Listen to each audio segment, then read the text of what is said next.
Hello everyone, myself Prashant Punia and I welcome you to the Beast by Prashant Punia, our educational YouTube channel. So this is the lecture 5 of the reproduction in organism. We have finished with the 4 lectures of this chapter.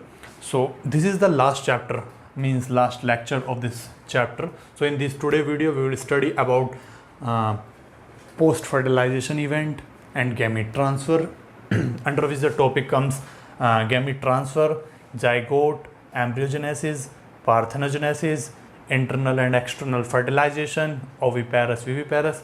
तो ये सब बातें हम इसके अंदर पढ़ेंगे. Oviparous क्या होता है, विविपेरस क्या होता है. तो एनसीईआरटी और उससे थोड़ा सा एडवांस भी हम जाकर इस चैप्टर में ये जो अब लास्ट का पार्ट है ये हम पढ़ेंगे. इस चैप्टर में हमने वो सब भी पढ़ा जो इस चैप्टर में यानी कि 11th क्लास का थोड़ा सा कॉन्सेप्ट यूज़ होता है वो भी पढ़ा हमने, ताकि जो बच्चा 12th में आया है 11th अच्छे से नहीं पढ़ी उसको भी कोई प्रॉब्लम ना हो. तो अब हम शुरू करते हैं अपना ये चैप्टर जिसके अंदर फर्स्ट आता है गैमीट ट्रांसफ़र. देखिए गैमीट तो बन गया था, गैमीट बन गया था जो क्या होता था हैप्लॉइड. अब अगर आगे चलकर उनका क्या होता है फर्टिलाइजेशन, गैमीट मिल जाते हैं, फर्टिलाइजेशन होता है, उसके बाद आपका जाइगोट बनता है, फिर बनता है एम्ब्रियो. तो जो फर्टिलाइजेशन अगर कराना है उन दोनों को अगर मिलाना है तो पहले उनको एक दूसरे के पास ले जाना होगा और एक दूसरे के पास ले जा रहे हैं तो वही तो गैमीट ट्रांसफ़र है. ठीक है. For the fusion of gamete the gametes needed to be transferred. उनको ट्रांसफ़र करना पड़ेगा. तो उसके लिए अलग अलग तरीके हैं. क्या कि कोई तो ट्रांसफ़र करता है, जैसे प्लांट्स हैं उनके अंदर होता है पोलिनेशन. अब पोलिनेशन भी कई सारी तरीक़ों से होता है. क्या जैसे कि हवा से हो सकता है, एनिमल से हो सकता है, बहुत सारी चीज़ों से. और कुछ ऐसे हैं जो जिनका क्या होता है गैमीट ट्रांसफ़र होता है पानी में. तो अब देख लेते हैं क्या गैमीट ट्रांसफ़र किस में कैसे होता है. देखिए इन प्लांट्स कौन से सेक्सुअली रिप्रोड्यूसिंग, क्योंकि उनमें ही तो गैमीट बनेंगे और फ्यूज़ होंगे. सेक्सुअली जो है रिप्रोड्यूसिंग हैं वो प्लांट वो क्या करते हैं हैव नहीं कि प्लांट्स के अंदर जो पोलन होता है, पोलन जो क्या करता है कंटेन मेल गैमीट, जो मेल गैमीट रखता है जिसके अंदर मेल गैमीट होता है वो क्या करता है ट्रांसफर्ड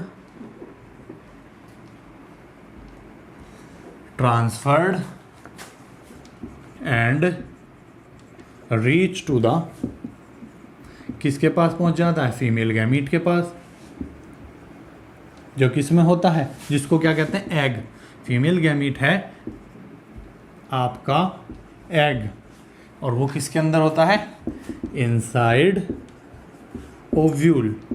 एग इनसाइड ओव्यूल के अंदर होता है.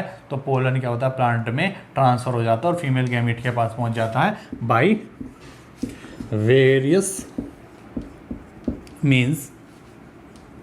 और this process of gamete transfer called pollination, इसको हम पोलिनेशन कहते हैं. हालांकि इसके बारे में हम पढ़ेंगे अगले चैप्टर यानी कि sexual reproduction in flowering plant. उसके अंदर हम पढ़ते हैं कि किस टाइप के फ्लावर हैं, उसके अंदर किस टाइप का पोलिनेशन होता है, जिनेटोगैमी, ऑटोगैमी, जीनोगैमी, और ये किस चीज़ से होते हैं. तो वेरियस जो मीन्स मैंने लिखे हैं वो हो सकता है क्या आपका एयर भी हो सकता है, एनिमोफिली ये हो सकता है, एनिमल भी हो सकता है.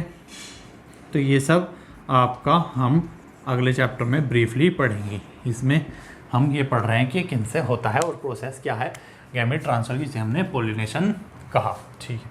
जनरली देखिए क्या होता है, जनरली होता क्या है ये जो गैमीट्स हैं एक मेल गैमीट होता है एक फीमेल गैमीट होता है. तो जो मेल गैमीट होता है वो मोटाइल होता है, जनरली मोटाइल होता है, और जो फीमेल गैमीट होता है वो स्टैटिक और नॉन मोटाइल होता है. तो और क्या इसके एक्सेप्शन है वो भी देख लेते हैं. जनरली जो होता है मेल गैमीट होता है मोटाइल और फीमेल गैमीट होता है नॉन मोटाइल। ठीक है, लेकिन इसका है एक एक्सेप्शन, इवन ये आपके एनसीईआरटी में भी दिया हुआ है। क्या ये एक्सेप्शन लिखा है मैंने? एक्सेप्शन कौन? Few algae, sorry few fungi and algae, जिनके अंदर in these both male and female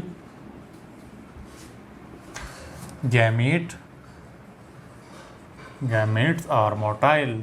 इनके अंदर दोनों ही आपके फीमेल और फीमेलो दोनों ही होंगे आपके मोटाइल। आप इसे करिए नोट। ठीक है, और हमने ये भी पढ़ा था जैसे कि ब्रायोफाइट थे कि इनको उनके फर्टिलाइजेशन के लिए चाहिए पानी, एल्गी के लिए भी। तो वाटर किसके लिए ज़रूरी है? फर्टिलाइजेशन, मतलब फर्टिलाइजेशन तो तब होगा जब गैमीट का ट्रांसफ़र हो जाएगा, यानी कि पानी ज़रूरी है उनके गैमीट ट्रांसफ़र के लिए। और फिर बाद में होगा क्या?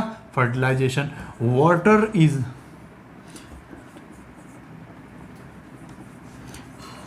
essential for the gamete transfer and fertilization। किसमें? इन पहला है आपका ब्रायोफाइट, फिर है आपका एल्गे, और तीसरा है आपका टेरिडोफाइट। ये सब आपके प्लांट हैं। इसका क्या फंडा बना रखा है मैंने? ABP, मतलब ABP न्यूज़ जो है एक चैनल है न्यूज़ का, तो इसका ये मैंने फंडा बना रखा है कि ABP न्यूज़ को क्या चाहिए? पानी चाहिए, रिक्वायर वाटर। ठीक है, तो ये हमने पढ़ा कि प्लांट के अंदर पोलिनेशन हो रहा है और वाटर किसको चाहिए? आपका ABP न्यूज़, यानी कि एल्गे, ब्रायोफाइट और आपका टेरिडोफाइट। ठीक है, तो अब हम पढ़ने जा रहे हैं कि नोट कर, मैं इसे मिटा दूं। अब हम पढ़ेंगे कि अगर ये बाहर फर्टिलाइजेशन हो रहा है, मतलब गैमीट का ट्रांसफ़र हवा में हो रहा है, या तो ये हमने पढ़ा था पोलिनेशन एयर में, या फिर अगर पानी में भी हो रहा है, तो ऐसा कैसे पहुंच जाएगा फीमेल गैमीट तक? मतलब फीमेल गैमीट तक ऐसे कैसे चल पहुंच जाएगा? क्या हवा उसे एकदम उठा के वहीं ले जाएगी? नहीं, हवा तो किधर को भी चल सकती है। मतलब पेड़, अगर मेल गैमीट, मेल वाला पेड़ ये है, फीमेल वाला ये है, तो यहाँ से मेल गैमीट रिलीज़ हुआ और हवा में उड़ते हुए ऐसे पहुँच गया। पर अगर हवा इधर को चल गई तो फिर कैसे जाएगा?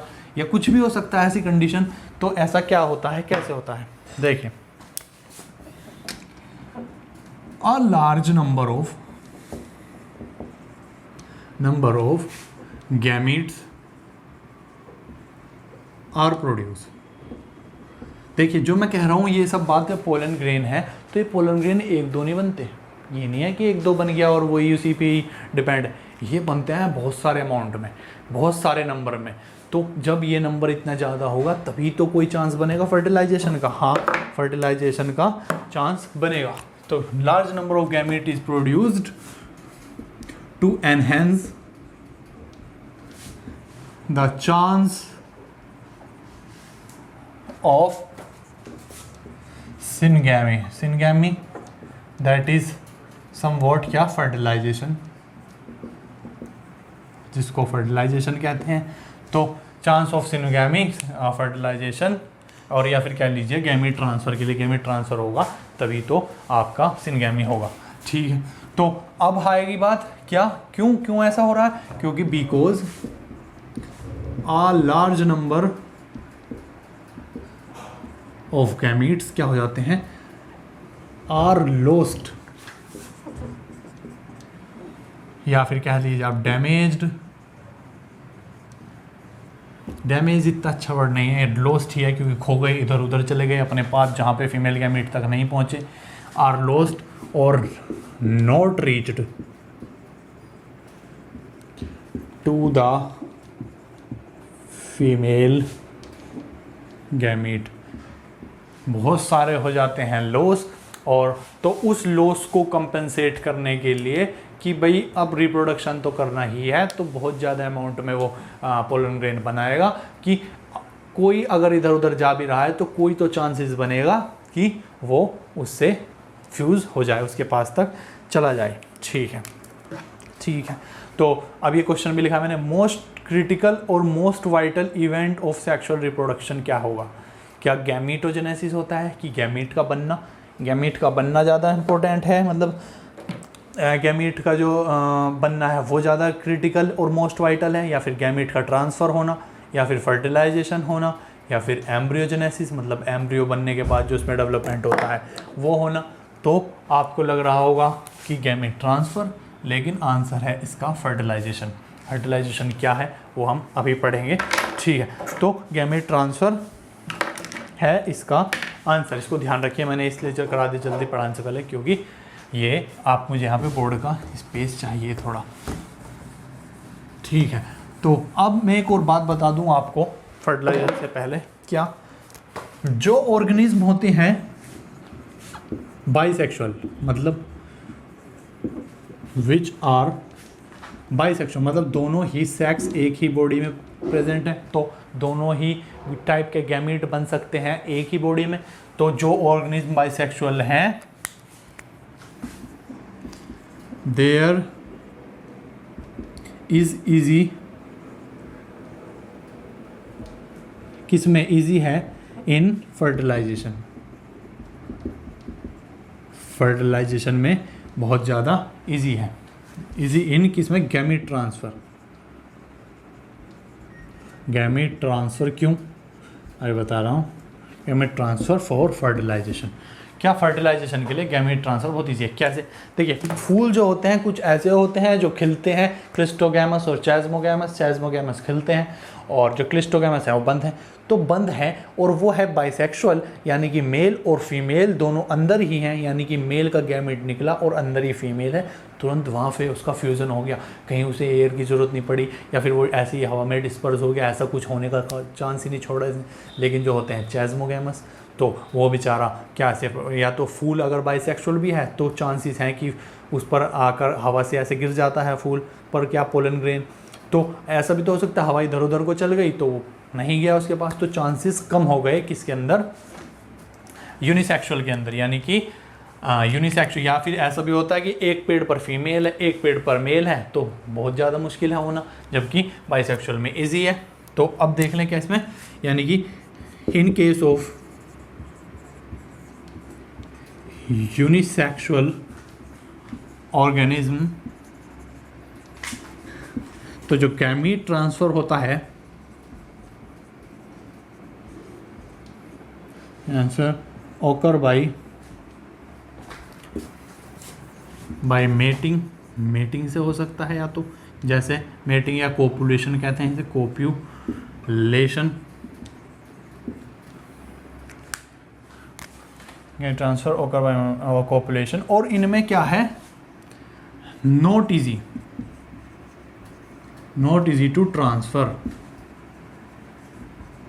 गैमीट को ट्रांसफ़र करना इतना आसान नहीं है। ये ग्रीन पेन से लिख दिया मैंने, आप में भी आपको विजिबल हो, ये लिखा हुआ है not easy to transfer gamete, क्योंकि गैमीट ट्रांसफ़र होता है जैसे कोपुलेशन से, कि किस में देखने को मिलेगा आपको, जैसे कि एज इन एनिमल्स, जैसे कि क्या ह्यूमंस कह लीजिए, कि जो मेल होता है वो स्पर्म को रिलीज़ करता है फीमेल के अंदर, तो मेटिंग और कोपुलेशन से हुआ, और बाय किससे? Simultaneous release.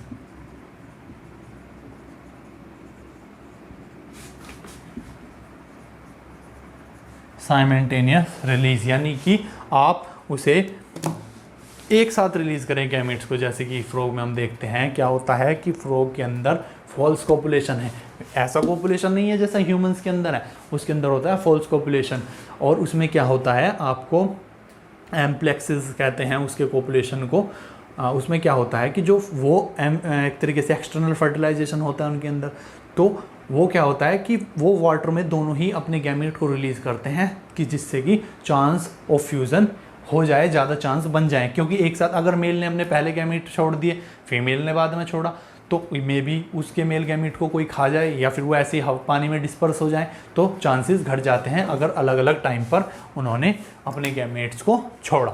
तो मैं अब शुरू करने जा रहा हूँ क्या, फर्टिलाइजेशन। तो फर्टिलाइजेशन में हमने पढ़ा था फर्टिलाइजेशन क्या होता है। फर्टिलाइजेशन में क्या, ये है मेल गैमीट, ये है एन गैमीट, तो हैप्लॉइड ही होते हैं, हैप्लॉइड। ऐसे ही है क्या, एन फीमेल गैमीट, और ये भी हैप्लॉइड ही है, ठीक है। ये हुए आपस में फ्यूज़, जिसे कह रहे हैं, यहाँ लिख रहा हूँ मैं, फ्यूज़, जिसे कहते हैं सिनगैमी भी कहते हैं और फर्टिलाइजेशन भी कह सकते हैं, फर्टिलाइजेशन। और जब ये हो जाते हैं फर्टिलाइजेशन तो ये बन जाता है 2n और ये हो गया जाइगोट। बहुत ज़्यादा स्पेलिंग में मिस्टेक कर रहा हूँ आजकल, खैर कोई नहीं, आपको कॉन्सेप्ट तो समझ आ रहा है, ठीक है। तो अब हुआ क्या, ये जाइगोट। लेकिन आपने एक बात ध्यान दी होगी, क्या ये फ्यूज़ भी कह रहे हैं, सिनगैमी भी कह रहे हैं, फर्टिलाइजेशन, एनसीईआरटी ने तो इसी तरीके से बताया है।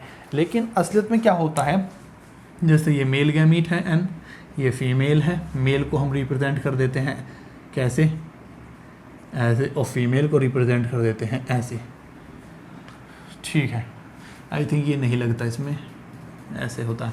तो देखिए भाई, मीन्स मेल में ऊपर ये एरो ऐसे होता है और फीमेल में ऐसे होता है, तो ये हुआ इनके गैमीट, ठीक है। तो अब ये जो हुआ, तो जो फर्टिलाइजेशन होता है, अब सबसे पहले होता है इनकी जो एक तरीके से मेम्ब्रेन्स या वॉल्स होती हैं टच, ठीक है। तो एक तो हुआ ये, फिर होता है इनका क्या, साइटोप्लाज्म, मतलब जो साइटोप्लाज्म है वो फ्यूज़ होता है, और फिर जाकर इनके न्यूक्लियस फ्यूज़ होते हैं, मतलब एन, ये न्यूक्लियस मैं एन डॉट से बना रहा हूँ, एन, और ये हो गया फ्यूज़, और ये बन गया 2n। और तो ये सारी प्रोसेस है फर्टिलाइजेशन, तो ये सारी प्रोसेस है फर्टिलाइजेशन। और जब न्यूक्लियस फ्यूज़ हुए तो इसे कहते हैं कैरियोगैमी, यानी कि न्यूक्लियस फ्यूज़ हो गए। ये जब इनके साइटोप्लाज्म फ्यूज़ हुए तो इसे कहते हैं प्लाज्मोगैमी।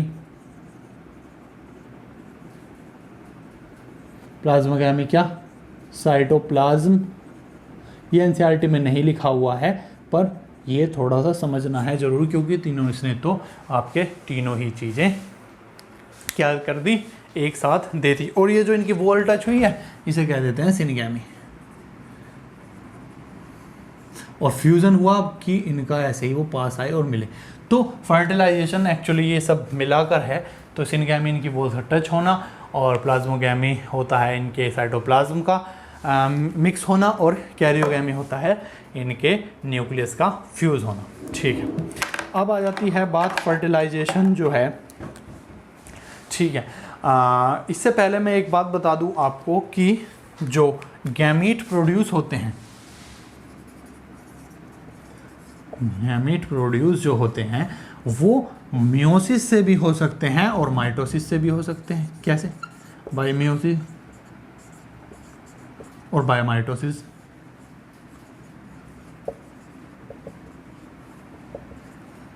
किस में होते हैं, एग्जाम्पल है MBA फाइनल, क्या, मोनेरा,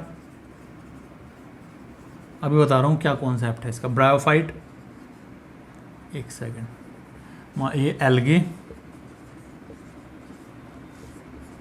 और यह फंजाई, ब्रायोफाइट ही है,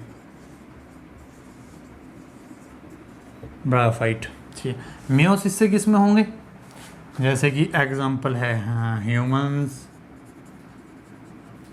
एनिमल्स कह लीजिए, एटीसी ज़्यादातर में। ठीक है, कारण देखिए हमने कहा हमारा जो गैमीट है वो बनता है मियोसिस, यानी कि जो हमारा 2n था उसमें मियोसिस डिवीज़न यानी कि रिडक्शनल डिवीज़न होकर वो बनता है n और बन जाता है हैप्लॉइड।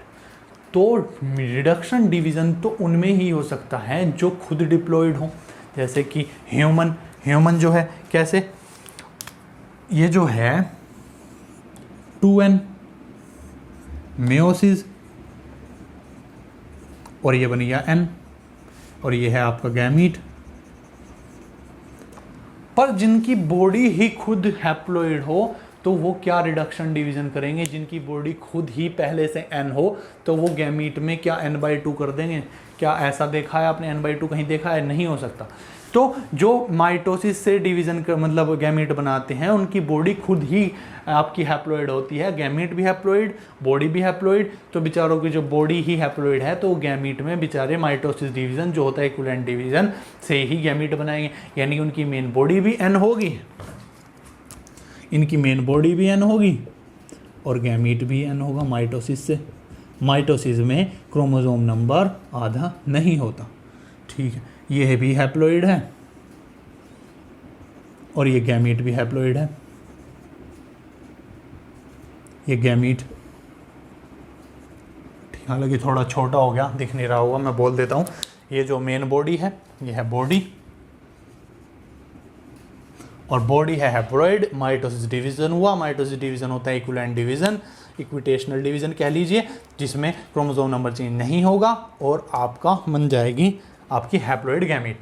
इसमें क्या होता है, जो मियोसिस होते हैं, मियोसिस होता है वो डिप्लॉइड बॉडी में होगा और ये है डिप्लॉइड बॉडी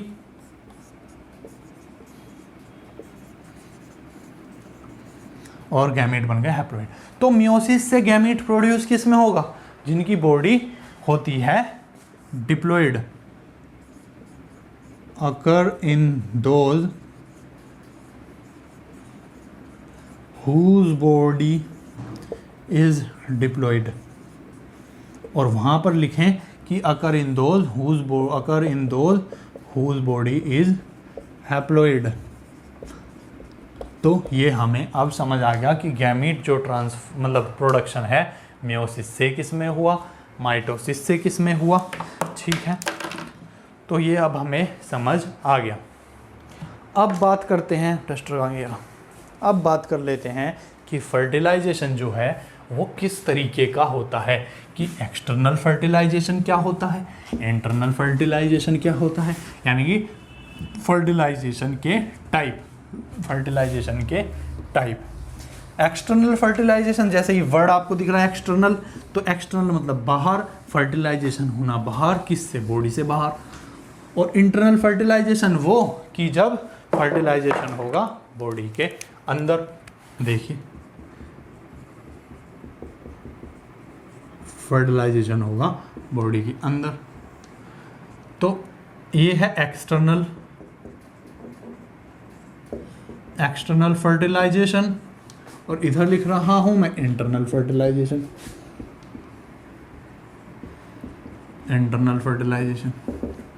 और ये बना रहा हूं यहाँ पे मैं डिफरेंस। तो external fertilization when fusion of gametes, या सिनगैमी भी कह लीजिए क्योंकि एनसीईआरटी तो एक ही मान रही है। मतलब जर्नली वैसे है भी एक, इतना डीप नहीं आएगा कुछ भी, तो आप कह सकते हैं when fusion of gametes that is fertilisation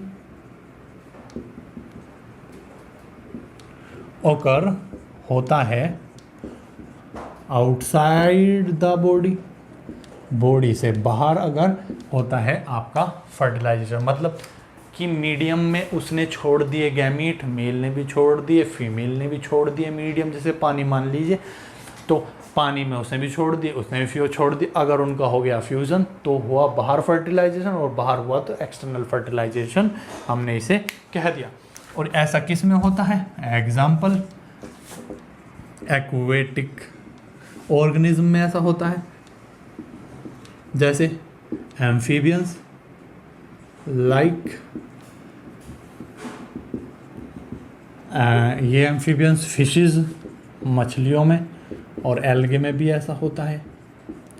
ठीक है, तो अगर बाहर हो रहा है फर्टिलाइजेशन तो जायगोट भी बना, ये पहला पॉइंट। तो जायगोट, ये दूसरा पॉइंट एग्जाम्पल। तीसरा पॉइंट है zygote formation take place outside the body.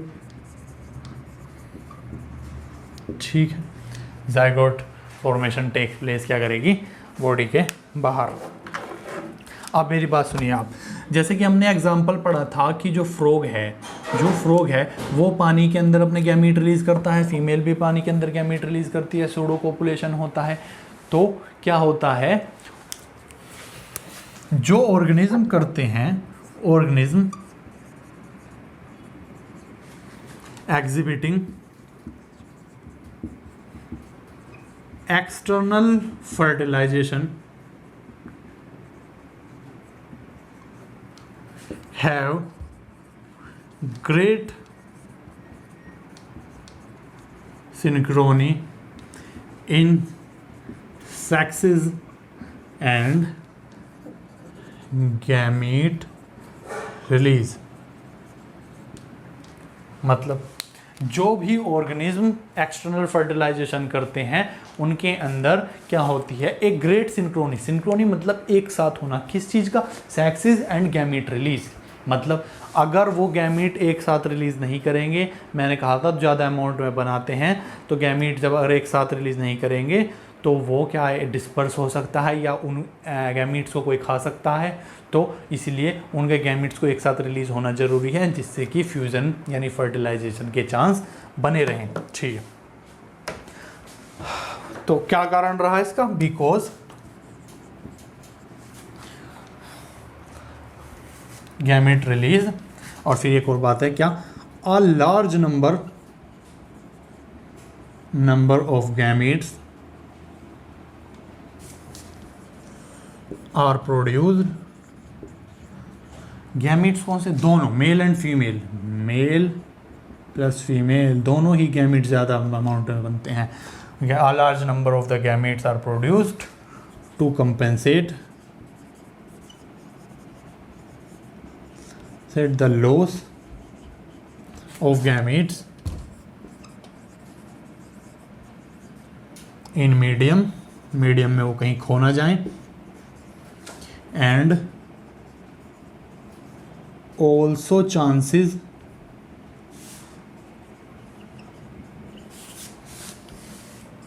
to get eaten, मतलब वो खा ना जाए कोई, eaten by predator, कि उसे कोई प्रेडेटर खा ना जाए, तो वो लार्ज नंबर में क्या करते हैं, गैमीट को प्रोड्यूस करते हैं। ठीक है, लार्ज नंबर गैमीट क्या करते हैं, किस में फेवर करता है, लार्ज नंबर ऑफ गैमीट्स क्या करता है, लार्ज नंबर ऑफ गैमीट अगर ज़्यादा बनाएगा, मोर चांसेस ऑफ सिनगैमी, उतनी ही ज़्यादा चांसेस होंगे कि सिनगैमी हो जाए।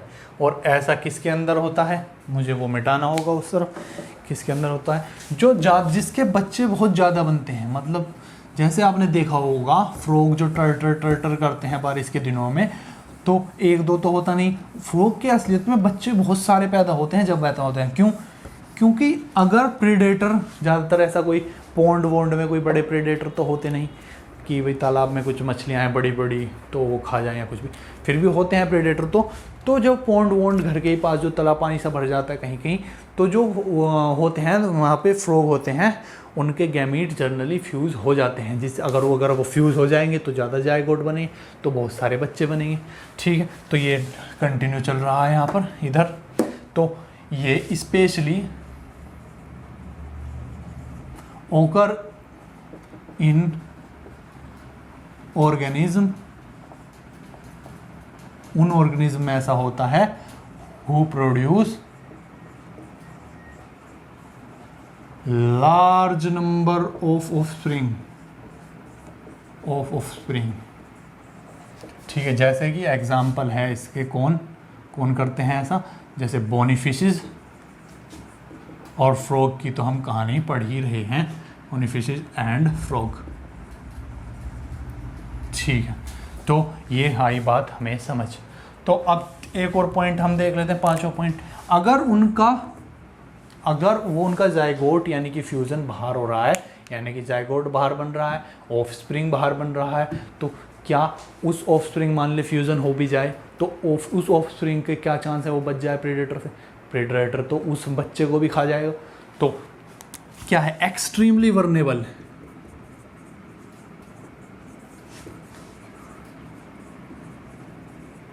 extremely vulnerable condition for the offspring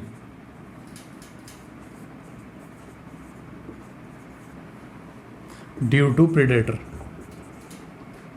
predator हो सकते हैं। ठीक है, तो ज़्यादा वर्नरेबल होगा। ठीक, ये भी बात हमें आ गई समझ। तो इंटरनल फर्टिलाइजेशन के अंदर क्या है, अगर एक्सटर्नल था, अगर होता है बाहर, और इंटरनल में होगा इफ इनसाइड द बॉडी। समझ आ गया, इनसाइड द बॉडी, ये सब लाइन वही। When the fusion of the gamete fertilization occur outside है, यहाँ पर आ जाएगा इनसाइड द बॉडी। तो इंटरनल फर्टिलाइजेशन किस में होगा, जैसे कि आप समझ लीजिए किसमें, बर्ड्स हो गए, एनिमल्स इंक्लूडिंग ह्यूमंस, इनमें सब में क्या होगा आपका इंटरनल फर्टिलाइजेशन ही होता है, इनके अंदर फर्टिलाइजेशन ही होता है। और यही नहीं, क्या होता है, majority of the plants, note करते रहिए, मेजॉरिटी ऑफ प्लांट्स, जिसके अंदर कौन कौन, जिम्नोस्पर्म, एंजियोस्पर्म्स और टेरिडोफाइट भी, टेरिडोफाइट्स भी आते हैं। और साथ ही साथ हो सकते हैं कौन, फंजाई, फंजाई में भी मतलब इंटरनल फर्टिलाइजेशन ही होगा। अब zygote formation take place outside, यहाँ पर लिखा है आउटसाइड, यहाँ पर आ जाएगा क्या, इनसाइड। इनसाइड फर्टिलाइजेशन हो रहा है, इंटरनल फर्टिलाइजेशन हो रहा है। Organism exhibiting the external fertilization had grain synchrony in the sex and से। ठीक है, और अब ये कह रहे हैं कि लार्ज नंबर ऑफ गैमीट, इसके अंदर लार्ज तो बनते हैं, मतलब लार्ज तो बनते हैं, बट वो मेल के होते हैं। लार्ज नंबर ऑफ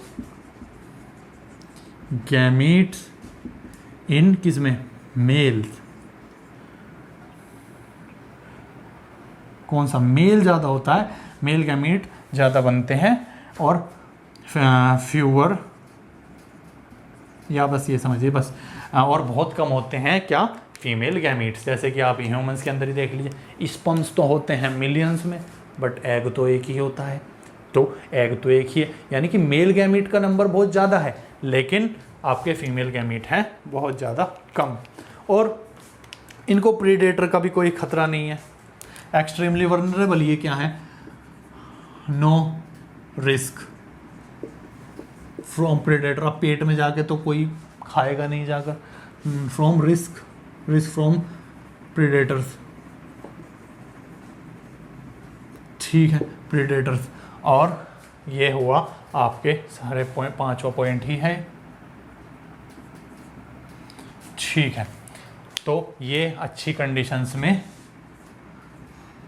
आपके क्या होते हैं, गुड कंडीशन होती हैं, क्योंकि इनके लिए तो ये यहाँ पर अच्छा सरवाइव करते हैं। Good conditions are available. ठीक है, तो एक्सटर्नल और इंटरनल फर्टिलाइजेशन के अंदर हमने आपका ये सब पढ़ा। ठीक है, आप इसे नोट कीजिए। और अब हम शुरू कर पाएंगे आपका पोस्ट फर्टिलाइजेशन इवेंट। हमने गैमीट बनवाए थे पहले, गैमीटोजेनेसिस पिछली वीडियो में, गैमीट के टाइप भी पढ़े थे।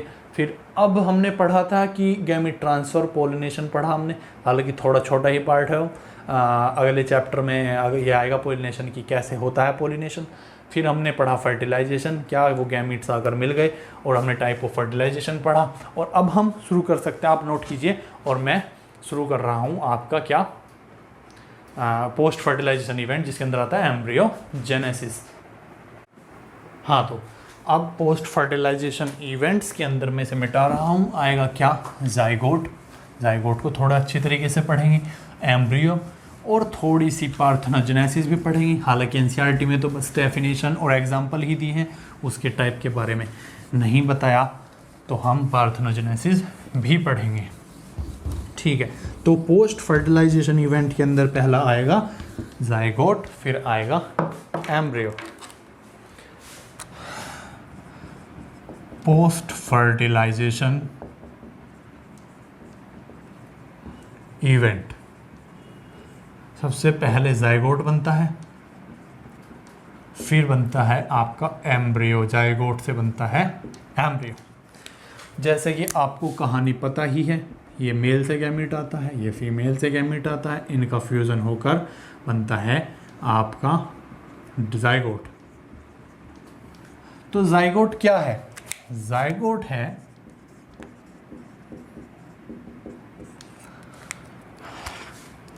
it is formed by the fusion of male and female gamete। तो ये उनसे मिलकर बना है। और ये क्या है, आप ये एक डिप्लॉयड स्ट्रक्चर है, it is a diploid structure, ये एक डिप्लॉयड स्ट्रक्चर है। और ये कह सकते हैं it is a single cell from which organism starts its life,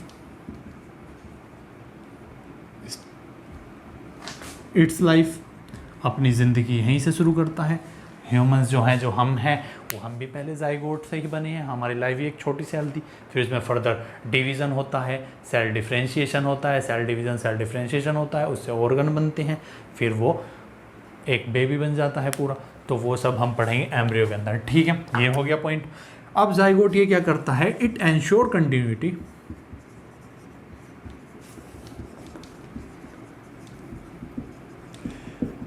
of a species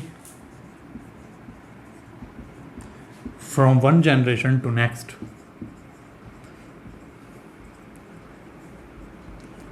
from one generation to next मतलब ये कि जाइगोट जो है एक ऑर्गेनिज्म है, वो तो गैमीट ही बना सकता है, लेकिन अब जो इनका फ्यूज़न होकर जो जाइगोट बना, तो उस जाइगोट ने फिर उससे क्या बन जाएगा, बेबी बन जाएगा। मतलब उसकी नई जनरेशन आ गई, मतलब उसकी जनरेशन आ गई नई। मान लिया एक डॉग है, तो डॉग के गैमीट्स फ्यूज़ हुए और नया डॉग बन गया, नया छोटा सा। तो इसका मतलब उनसे अगली जनरेशन आ गई, तो उसने डॉग की जो स्पीशी है उसको कंटिन्यू रखा। मतलब डॉग बना, फिर उसके फिर से बच्चा हो जाएगा डॉग, तो डॉग की कंटिन्यूटी स्पीशी की है वो इसने बनाए रखी। ठीक है, तो अब जो होता है जाइगोट, यहां लिख रहा हूं मैं इसका डेवलपमेंट ऑफ जाइगोट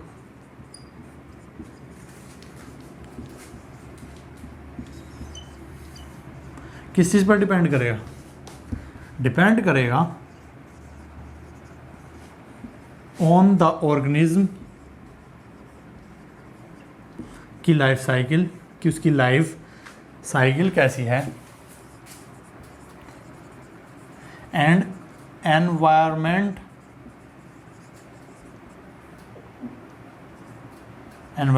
कंडीशंस में वो एक्सपोज हो रहा है। क्या मतलब? ये कह रहे हैं अब जाइगोट का फेट क्या होगा, कि जाइगोट के बाद अब क्या होगा। तो फेट मतलब भविष्य एक तरीके से, तो वो डिपेंड करेगा कि उसकी लाइफ साइकिल कैसी है और वो कैसे एनवायरमेंटल कंडीशन में एक्सपोज हो रहा है। जैसे इसका एग्जांपल दिए गए हैं। Example 1, in fungi and algae zygote is thick walled, has लिखे यहाँ पे, हैज अच्छा है, हैज थिक वॉल्ड कवरिंग, जो क्या करता है, covering, protect them,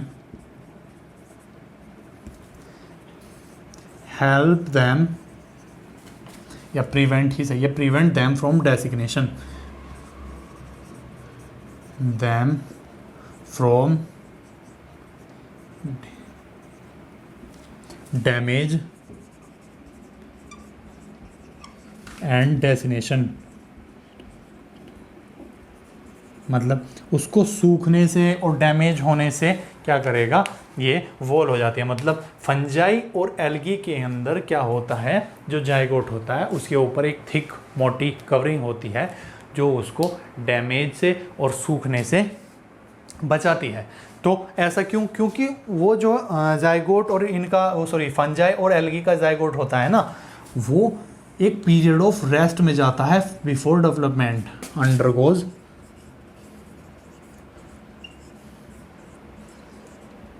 period of rest before development, development होने से पहले वो एक पीरियड ऑफ रेस्ट में जाएगा, मतलब पहले रेस्ट करेगा एक तरीके से। तो उससे बचाने के लिए उसके पास होती है एक वॉल। तो ये हमने पढ़ा जाइगोट के बारे में थोड़ा सा, पर एक और एग्जाम्पल देखिए इसका। एग्जाम्पल क्या, एग्जाम्पल है दूसरा एग्जाम्पल ये कि इन ऑर्गेनिज्म एग्जिबिटिंग क्या करते हैं, haplontic life cycle, haplontic life cycle, zygote undergoes meiotic division. ये बहुत अलग सी बात आ गई आपको देखने को मिली, म्यूटिक डिवीजन हो रहा है जाइगोट में। मतलब गैमीट बने थे जाइगोट से, गैमीट बने थे गैमीट बने थे और गैमीट बनने के दौरान हुई थी मियोसिस डिवीजन, फिर उन गैमीट से मिलकर हुआ था, फ्यूजन होकर बने थे जाइगोट। पर ये जाइगोट में ही म्यूटिक डिवीजन करा रहे हैं। जाइगोट जो 2n है, यानी कि आपका डिप्लॉयड स्ट्रक्चर है, तो उसके अंदर म्यूटिक करा रहे हैं। फिर वो क्या करेगा, म्यूटिक डिवीजन एंड क्या करते हैं, प्रोड्यूस स्पोर्स। कौन से स्पोर, स्पोर्स कैसे होते हैं, जब अगर मियोसिस डिवीजन है तो रिडक्शन कर दिया, जाइगोट 2n है तो स्पोर बनेंगे n, और ये क्या हैप्लॉइड होंगे, ये होंगे आपके हैप्लॉइड। तो प्रोड्यूस किए haploid spore and then these spores develop into, किस में डेवलप हो जाएंगे, develop into haploid body, haploid organism कह लीजिए। मतलब ये जिनके अंदर हैप्लोन्टिक लाइफ साइकिल होती है, उनके अंदर जो जाइगोट होता है उसके अंदर म्यूटिक डिवीजन होता है। मैं ये नहीं कह रहा कि गैमीट बनाने के लिए, मैं कह रहा हूँ गैमीट बने म्यूटिक से और या फिर माइटोसिस से, जैसे भी बने, और फिर उनका फ्यूजन हुआ। जाइगोट जो 2n है उसके अंदर या तो माइटोसिस और क्लीवेज जो हम यूज़ करते हैं, क्या होता है, जैसे आपका भी जाइगोट बना है तो उसके अंदर आप इतने बड़े, फिर जब बच्चे का जन्म होता है तो काफ़ी बड़ा होता है, तो इतना बड़ा कैसे हो गया जाइगोट से, उसके अंदर सेल डिवीज़न और क्लीवेज वगैरह चलते रहते हैं, सेल डिफ्रेंशिएशन, जिससे उसका नंबर बढ़ता जाता है। तो ये माइटोसिस से हुआ नंबर, पर इसने क्या करते हैं, यहाँ पे हुआ म्यूटिक डिवीज़न, फिर उससे बना लिए स्पोर, और स्पोर से अपना एक हैप्लॉइड ऑर्गेनिज्म बना लिया। ठीक है, तो ये बहुत हमने दूसरा एग्जांपल देखा, और ये कोई एडवांस एग्जांपल नहीं है, ये आपका एनसीईआरटी में भी लिखा हुआ है, हाँ एनसीईआरटी में भी है, और ये तो है ही आपका एनसीईआरटी में। तो आप ये देखिए, एक और बात ध्यान देने की, हैप्लोन्टिक लाइफ साइकिल क्या होती है, हैप्लोन्टिक लाइफ साइकिल क्या होती है, देखिए ये haplontic life cycle, diplontic life cycle, haplodiplontic life cycle, ये एनिमल किंगडम का पार्ट है। हालांकि इसको ज़्यादा तो एक्सप्लेन यहाँ पर नहीं कर पाऊँगा, क्योंकि अगर ये एक्सप्लेन किया तो फिर आपको बतानी पड़ेगी हैप्लोन्टिक अल्टरनेशन ऑफ, जो मतलब जो उनकी चलती है हैप्लॉइड से डिप्लॉइड साइकिल जो है, तो ज़्यादातर उस चैप्टर में डीप चले जाएंगे। तो मैं आपको एक बात बता दूं, क्या ओकर्स इन किस में होती है, ओकर इन प्लांट्स कह लीजिए, ऑर्गेनिज्म ज़्यादा अच्छा है। होज किसमें, ये हालांकि प्लांट में होती है, किसमें, एलगी है और उसके अंदर वोल्वोक्स वगैरह। तो ओकर इन हुज बॉडी, कौन सी बॉडी, मेन बॉडी, इनके अंदर 2 तरीके की होती हैं, वो सब आपको प्लांट किंगडम में आएगा। Is haploid and produce gamete by mitosis. तो हमने इसके 2 एग्जाम्पल भी पढ़ लिए, ठीक है, जाइगोट की अब यहाँ पर हुई एक तरीके से बातें, पॉइंट सारे पूरे। और अब हमें पढ़ना है एक पॉइंट, क्या हमें पढ़ना है पॉइंट कि एनिमल्स जो हैं वो कुछ होते हैं ओविपेरस, कुछ होते हैं विविपेरस। ये क्या कहानी है, ओविपेरस और विविपेरस। और उससे पहले मैं इसे मिटा दूं, उससे पहले थोड़ा और पढ़ते हैं कि जो जाइगोट है वो बन जाता है एम्ब्रियो।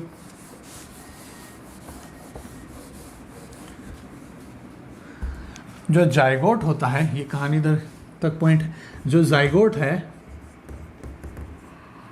वो एम्ब्रियो में कन्वर्ट होता है, जाइगोट होता है एम्ब्रियो में कन्वर्ट, ठीक है। तो zygote undergoes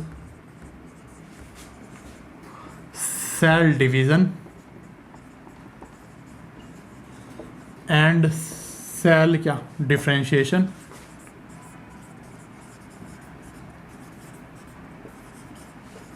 and develop into embryo. ये इंक काफ़ी वीक हो गई है, मैं इसे फिल कर लेता हूँ, ठीक है, आप नोट कीजिए। एम्ब्रियो में हो जाता है ये फिल, वो कन्वर्ट।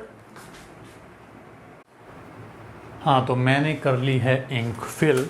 तो हम पढ़ रहे थे जाइगोट से एम्ब्रियो बना, और ये क्या जाता है सेल डिवीजन से, और सेल डिफरेंशिएशन कर कर एम्ब्रियो बना लेता है, ठीक है। तो जो ये सेल डिवीज़न हुआ, इससे क्या होता है, ये क्या करता है, ये करता है इंक्रीज सेल नंबर, मतलब सेल नंबर बड़ा करता है ऑर्गेनिज्म यानी कि ऑफस्प्रिंग को, यानी कि जाइगोट को बड़ा करता जाएगा, एम्ब्रियो बना। और सेल डिफरेंशिएशन कैसे क्या होता है आपके, by this group of cell, जो यहाँ से सेल नंबर बढ़ाया तो group of cell transform into tissue बना लेते हैं, या तो वो कोई, या फिर और एन ऑर्गन, या फिर वो अब एक ऑर्गन में ट्रांसफॉर्म हो जाते हैं। तो सेल डिफरेंशिएशन ये है। तो एम्ब्रियोजेनेसिस क्या चीज़ होती है, एम्ब्रियोजेनेसिस वो है कि process of formation, process of formation of embryo from zygote. तो ये होती है आपकी एम्ब्रियोजेनेसिस। तो हमने ये अब पढ़ लिया। अब मैं आपको पढ़ाने वाला हूँ, डस्टर ये रहा, अब मैं आपको पढ़ाने वाला हूँ क्या, कि एनिमल्स जो हैं वो कुछ होते हैं ओविपेरस, कुछ होते हैं विविपेरस, और कुछ होते हैं ओवोविविपेरस। हालांकि ओवोविविपेरस आपके एनसीईआरटी ने एक्सप्लेन नहीं किया है, एक्सप्लेन किया दिया भी नहीं है, लेकिन वो पढ़ना हमें होगा। तो ओविपेरस कौन से होते हैं, जो आपके अंडे देते हैं, मीन्स ले फर्टिलाइज्ड और अनफर्टिलाइज्ड एग। और विविपेरस वो होते हैं जो अंडे नहीं बच्चे देते हैं डायरेक्ट, यानी कि ऑफस्प्रिंग यंग वंस को पैदा करते हैं डायरेक्ट, ठीक। तो एनिमल्स होते हैं आपके एनिमल्स ओविपेरस, विविपेरस,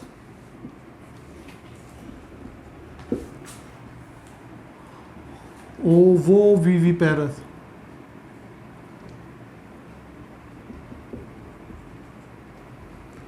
ठीक है। ओवोपेरस होते हैं वो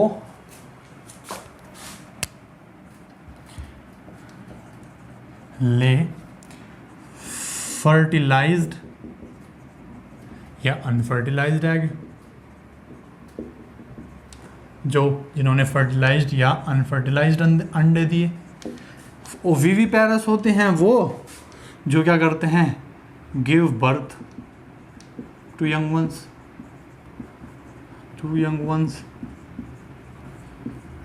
यंग वंस को पैदा किया इन्होंने, ठीक है।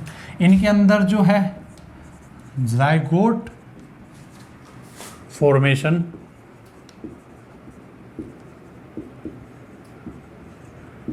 Take place outside the body. जब इनका जाइगोट बना बॉडी के बाहर, इनका जाइगोट बना इनसाइड द बॉडी, किसी को कोई दिक्कत नहीं। ऐसा करने वाले हैं कौन कौन? रैप्टाइल्स, आपके बर्ड्स, आपके क्या करते हैं, अंडे देते हैं। और आपको एक और बात बता दूं, रैप्टाइल्स बर्ड, हाँ रैप्टाइल और बर्ड्स की एक बात है क्या, जो egg of reptiles comma birds हैं हैव एक्सटर्नल एग है, एग, ठीक है, एक्सटर्नल कैल्सेरियस शेल होती है, मतलब कैल्शियम की एक बाहर परत होती है अंडे के ऊपर, जिससे कि क्या हो, फॉर प्रोटेक्शन। कैसी प्रोटेक्शन? भाई जो रेप्टाइल है, मान लीजिए रेगिस्तान में भी रहता है, तो जो उसका अंडा है वो तो रेगिस्तान की गर्मी में बिल्कुल ख़राब हो जाएगा, प्रोटेक्शन चाहिए उसे। तो कंडीशंस ऐसी हैं, तो उसके क्या होता है, एग के ऊपर होता है कैल्शियम की एक परत जो उसे हीट से बचाती है, ठीक है। तो ये उसको प्रोटेक्शन दिया इसने, ठीक है। चौथा पॉइंट, अगर उसका जाइगोट फॉर्मेशन बाहर हो रहा है तो क्या होता है, लेस एम्ब्रियोनिक केयर।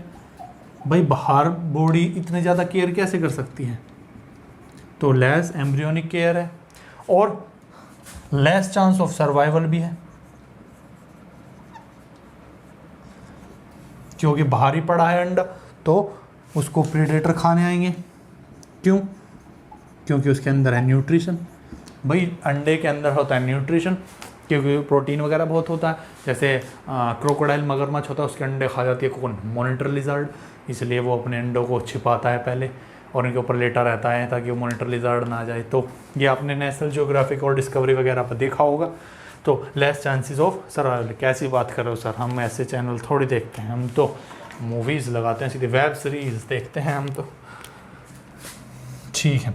तो अब अगला पॉइंट क्या, तो ये इसके पॉइंट, हाँ अब ये डिफरेंस में इधर लिखेंगे हम कैसे। अंडे दें यंग वंस को कौन पैदा करता है, इसके एग्जाम्पल हैं एनिमल्स इंक्लूडिंग ह्यूमंस भी। अंडे थोड़ी देते हैं ह्यूमंस, ठीक है, ये होता है। और आप देखिए क्या लेस एम्ब्रियोनिक केयर, नहीं बहुत अच्छी एम्ब्रियोनिक केयर है, very nice embryonic care and protection. भाई अगर बच्चा मदर के पेट के अंदर है तो प्रीडेटर थोड़ी खा जाएगा पेट में आके, ठीक है। तो यहाँ पे भी लिख दीजिए एंड प्रोटेक्शन। और तीसरा है लेस चांस ऑफ सर्वाइवल, इसके हाई चांस ऑफ सर्वाइवल होंगे क्योंकि बाहर से कोई खाएगा नहीं, हाई चांस ऑफ सर्वाइवल, ठीक है। इसका एक और पॉइंट लिखिए क्या, कि जो होता है ऑल इंसेक्ट्स आर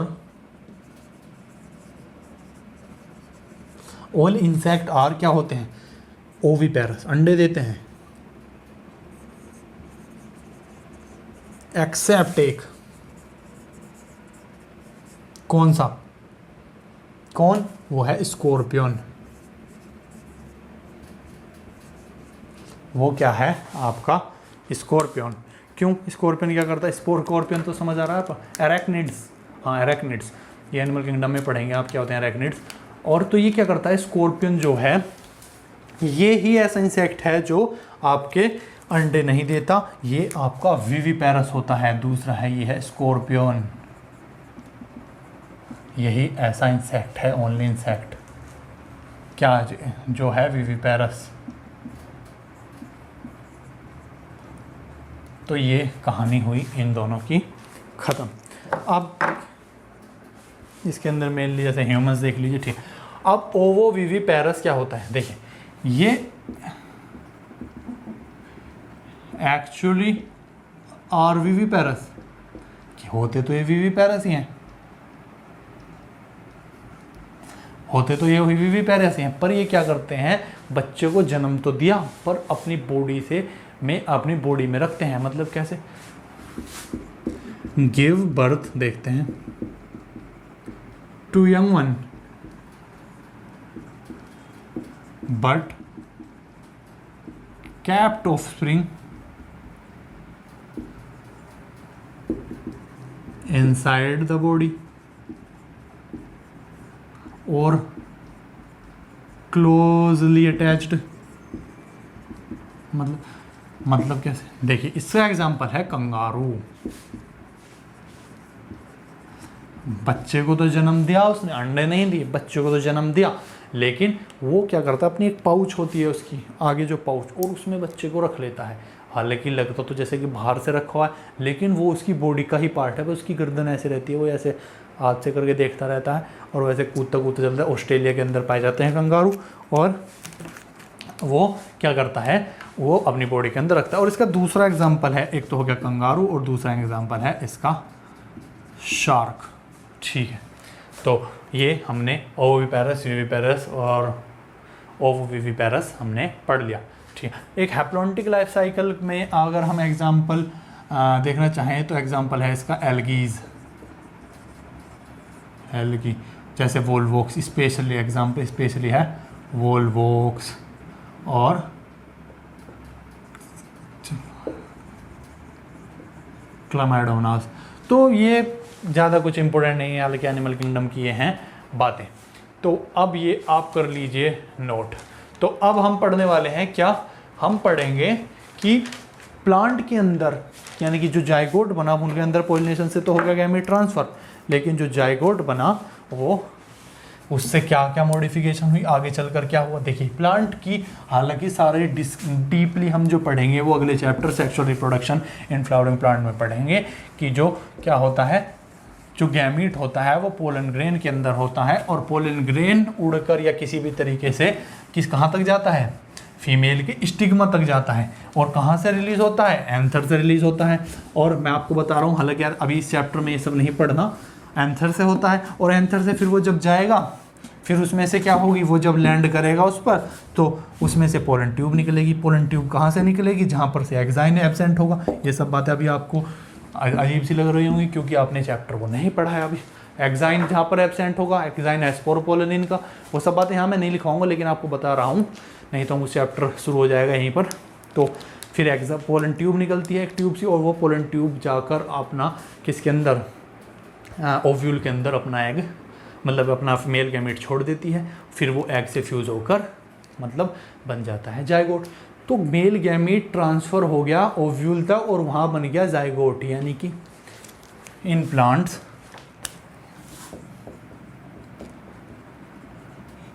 के अंदर जाइगोट जो है फॉर्म इनसाइड ओव्यूल, ओव्यूल के अंदर बना आपका जाइगोट। और जो होता है आपका क्या, जो ओवेरी होती है वो फर्टिलाइजेशन के बाद, आफ्टर फर्टिलाइजेशन ट्रांसफॉर्म इनटू किस में बन जाती है, वो बन जाती है फ्रूट। और फ्रूट के ऊपर होती है कवरिंग प्रोटेक्टिव, जिसे हम कहते हैं पेरिकार्प। ये सब बातें अगले चैप्टर की हैं, बस ये थोड़ा सा इसमें इंट्रोडक्शन इन्होंने दिया है, इन्होंने इसके अंदर दिया है इंट्रोडक्शन। और जो ओव्यूल होता है आफ्टर फर्टिलाइजेशन बन जाता है सीड, और ये जो सीड होता है वो अगली जनरेशन को कंटिन्यू कर देता है, उसे आप बो देते हैं। तो ये हुआ आपकी इसकी कहानी। और हाँ, एक और पॉइंट रह गया क्या, पार्थेनोजेनेसिस, मैं इसे मिटा रहा हूँ, वो देखिए एक इंटरेस्टिंग है। पार्थेनोजेनेसिस में क्या होता है कि जो एक फीमेल गैमीट है यहाँ पर, या फिर कोई भी गैमीट है, मैं कह रहा हूँ गैमीट है, वो अगर फर्टिलाइज नहीं हुआ तो वो बन जाता है नया ऑर्गेनिज्म। और मेनली क्या हुआ, मेल भी बन सकता है, वैसे फीमेल भी। हनी बी का केस से पढ़ेंगे हम एग्जांपल लेकर। तो और फिर हम पढ़ेंगे क्या पार्थेनोजेनेसिस के क्या टाइप है। तो ये क्या है, पार्थेनोजेनेसिस एक ऐसी प्रोसेस है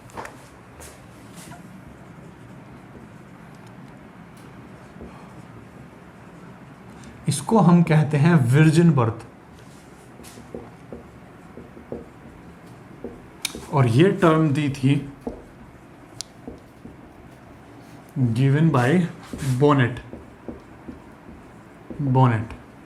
बोनेट ये बोनेट नाम है, कभी बोनेट गाड़ी का बोनेट हो समझ लो आप, ज़्यादा दिमाग चलता है ना। हाँ तो ठीक है, इस एज में दिमाग ज़्यादा चलता है उल्टी सीधी चीज़ों में, पढ़ाई करते नहीं हैं बच्चे, पढ़ाई से ही सब कुछ होगा। ठीक है, तो प्रोसेस पार्थेनोजेनेसिस क्या है, प्रोसेस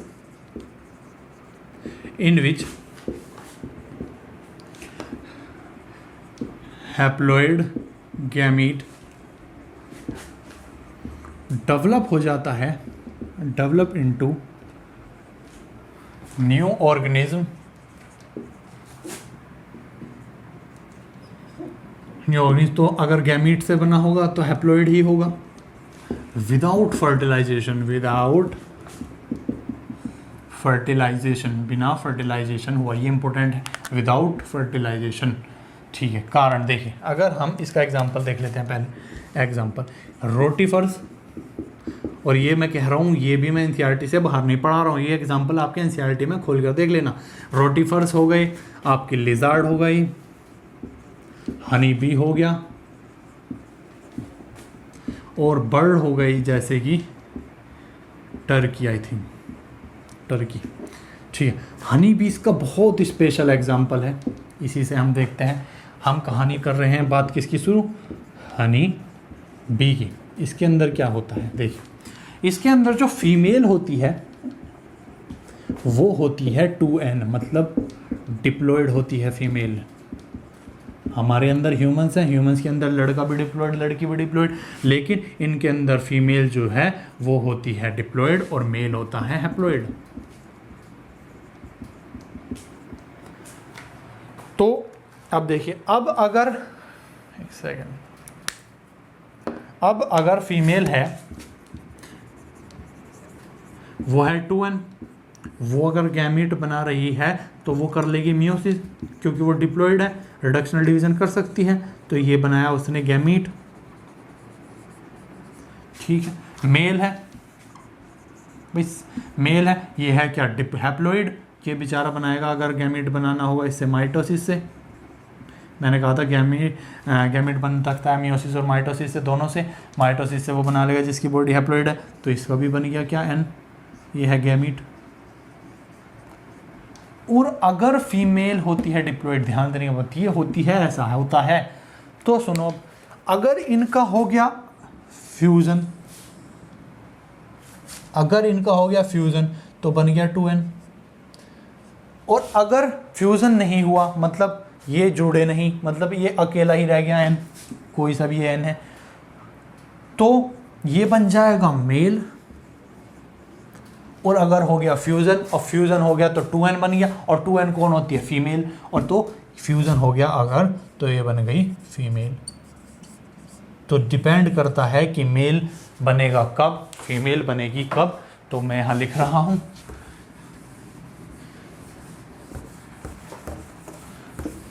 क्या अगर हो गया फ्यूजन तो बनेगा, फीमेल बनेगी। If fusion of gametes occur, then it will become female, it will become female, यानी कि 2n diploid। और यदि and if fusion not occur, अगर फ्यूजन नहीं हुआ तो जो बेचारा हैप्लॉइड, देन हैप्लॉइड गैमीट क्या कर लेगा,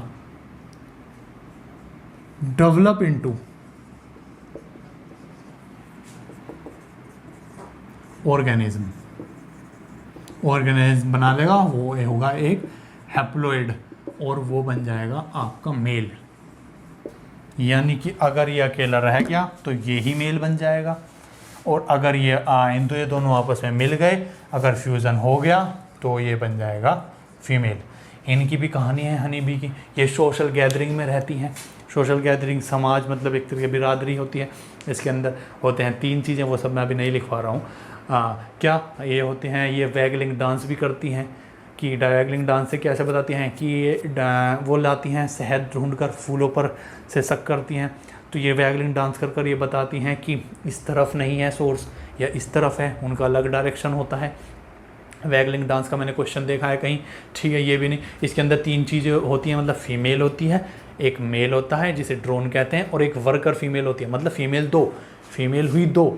फीमेल तो चाहे वर्कर हो चाहे आपकी हो क्वीन, एक होती है क्वीन, एक होती है वर्कर। फीमेल के अंदर भी 2 हैं, एक होती है फीमेल, फीमेल होती है क्वीन और वर्कर। जो क्वीन होती है वो ही फर्टिलाइजेशन, मतलब वो ही क्या कर सकती है, वो ही फर्टाइल होती है।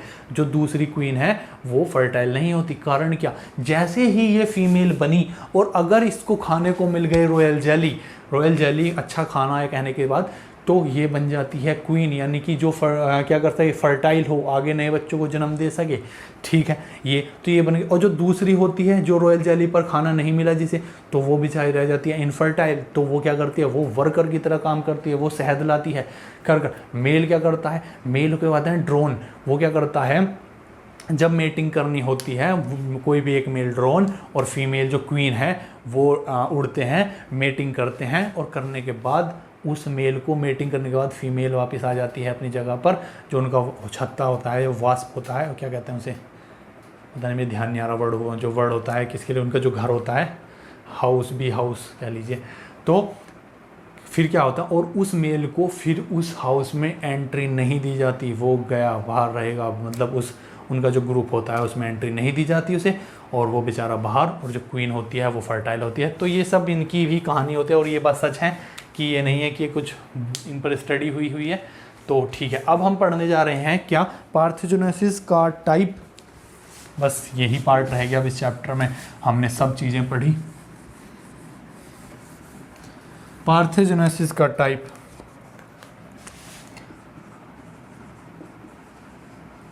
हम वो सब कहानी नहीं लिखेंगे क्योंकि इतना सब कुछ पेपर में नहीं आएगा। पार्थेनोजेनेसिस का जो टाइप है, on the basis of sex produced।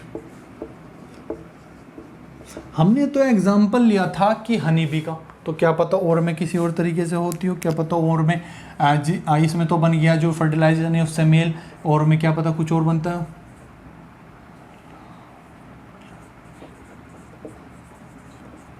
एरिनोटोकी,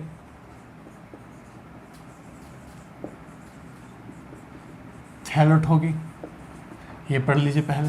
एरिनोटोकी क्या है और थैलोटोकी क्या है, कि अगर इसके अंदर क्या है, in this unfertilised gamete transform into, किसके अंदर हो जाएगा, इनटू मेल। तो ये हुई एरिनोटोकी। एरिनोटोकी में क्या, अगर जैसे ये बन गया था, ये फर्टिलाइजर नहीं हुआ, तो ये बन जाएगा आपका, क्या बन जाएगा आपका, मेल। मतलब मेल ही प्रोड्यूस होता है, ठीक है। तो ये आपका हमने देखा है हनी बी में। और थैलोटोकी है कि अगर ये फर्टिलाइजर ट्रांसफॉर्म इनटू फीमेल, अगर इससे बनती हो फीमेल, मतलब फीमेल भी बनते हैं। तो इसका एग्जांपल क्या है, एफिड्स।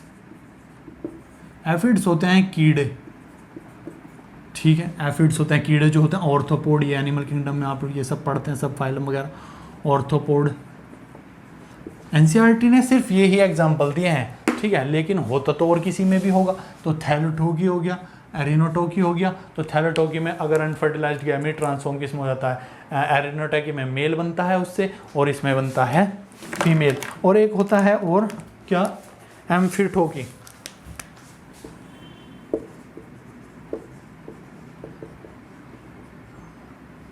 एम्फीटोकी में क्या हो सकता है कि मे ट्रांसफॉर्म इनटू मेल भी बन सकता है या फीमेल भी बन सकता है, तो ये होता है एरिनोटोकी। तो इसके साथ आपका ये चैप्टर होता है पूरी तरीके से फिनिश, एनसीईआरटी लेवल पर भी, थोड़ा सा एडवांस लेवल पर भी। और अब इसके बाद आपका इस चैप्टर से क्वेश्चन गलत नहीं होगा। और बात ये भी है कि ये चैप्टर सिर्फ मैंने यही चैप्टर नहीं पढ़ा है। 11th क्लास में जो थोड़ी वीक पॉइंट रह जाते हैं वो वीक ही रहते चले जाते हैं, वो जो क्लासिफिकेशन का सिस्टम है। पर अब इस चैप्टर को पढ़ने के बाद बायोलॉजी में आपको कहीं भी वीकनेस महसूस नहीं होगी। अगले पूरी बायोलॉजी में मींस आगे आप 12th की पूरी बायोलॉजी पढ़ लेंगे तो आपको कहीं भी वीकनेस नहीं समझ होगी। मतलब इस चैप्टर में ये हमने यही चैप्टर नहीं पढ़ा, सिर्फ हमने पढ़ा बायोलॉजी का बेस पढ़ा, और ये चैप्टर हमने उसके साथ पढ़ा। जैसे केमिस्ट्री में हम पढ़ते हैं मोल कॉन्सेप्ट ऑफ केमिस्ट्री, कहने को तो अगर सिर्फ उसी चैप्टर की बात करें तो वो छोटा सा चैप्टर है, लेकिन जब उसको अच्छे से एक्सप्लेन किया जाए वो हर चैप्टर में घुसा हुआ है, तो वो एक बेसिस बनाता है फिजिकल केमिस्ट्री का। इसी तरीके से हमने इसमें 12th क्लास का ये चैप्टर बना रहा है बेस। और ये सब जो है ये सब आगे चलकर और भी चीज़ें आती हैं, क्या नाम है, सेक्स डिटर्मिनेशन आएगा, उसमें हम बहुत सारे पढ़ेंगे कि उसमें और टर्टल वगैरह में टेम्परेचर से, क्रोकोडाइल में टेम्परेचर से ही सेक्स डिटरमाइन हो रहा है, सेक्स डिटर्मिनेशन पढ़ेंगे। तो ये सब बातें जेनेटिक्स में आएगी। जेनेटिक्स बहुत अच्छा चैप्टर है। तो ये चैप्टर होता है आपका ख़त्म। अब आप कहीं से कुछ भी क्वेश्चन लगाएं, जहाँ से आपका मन करे, प्रीवियस ईयर लगाएं, एम्स, किसी भी कोचिंग का आप मॉड्यूल लगाएं। अगर इससे बाहर के वो क्वेश्चन दे रहा है तो मे बी वो अपने कोचिंग का बेवजह का लेवल दिखाना चाहता है, हालांकि आप कर देंगे क्वेश्चन। अगर कोई क्वेश्चन बिल्कुल ही अजीब मिले तो इसमें कोई डरने वाली बात नहीं है, बेवजह क्वेश्चन नहीं आते बिल्कुल और ज़्यादा लेवल के। तो ये सब बातें आपको ध्यान रखनी होंगी कि अब इस चैप्टर को आप एक बार नोट से पढ़ें, फिर इसको आप एनसीईआरटी से खुद पढ़ कर देखें। आप देखेंगे कि आप एनसीईआरटी में कितना कामनेस और बिल्कुल लाइन टू लाइन समझ पा रहे हैं, और एनसीईआरटी आपकी नोट्स में भी कवर हो गई है। तो अब आपका ये चैप्टर अच्छी तरीके से कंप्लीट हुआ। ये चैप्टर और साथ साथ जो बायोलॉजी के लिए बेसिक होता है वो भी मैंने आपको इसमें पढ़ाया। तो ठीक है, अब आप ये पढ़ाई करते रहें। लेकर आता हूँ मैं दूसरी वीडियो, तब तक के लिए थैंक यू। और आप पढ़ाई कंटिन्यू करते रहें।